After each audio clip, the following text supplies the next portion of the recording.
আজকের এই ভিডিওটা স্পেশালি ছেলেদের উদ্দেশ্যে বানানো। তোমরা প্রায় 80% ছেলে মানুষ এই একই ভুল করে থাকো। প্রত্যেকটা রিলেশনশিপের শুরুর দিকে 100% এফোর্ট দাও, কিন্তু সেটা দিন দিন কমতে থাকে। আর কমতে কমতে অনেকটাই কমে যায় যখন তোমরা বুঝতে পারো যে মেয়েটাও তোমাকে প্রচণ্ড ভালোবাসে। তখন তোমরা ভেবেই নাও যে মেয়েটার সাথে যে ভাষাতেই কথা বলি না কেন, বা মেয়েটাকে যত কম ভালোবাসা বা টাইমই দিই না কেন, মেয়েটা আমাকে ছেড়ে যাবে না। কারণ ওই যে মেয়েটা তো আমার মায়ায় পড়ে গেছে।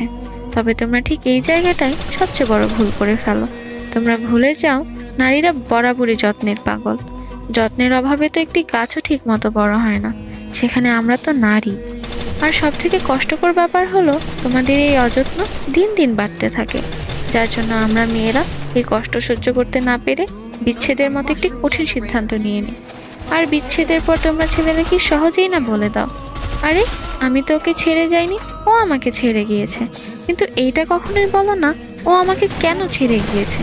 তাই সময় থাকতেই নিজের প্রিয় মানুষটাকে আরো বেশি সময় দাও, আর ঠিক ততটাই এফোর্ট দাও যতটা রিলেশনশিপের শুরুতে দিতে। দেখবে এর শেষটা ঠিক এতটাই সুন্দর হবে যে তুমি কল্পনাও করতে পারবে না।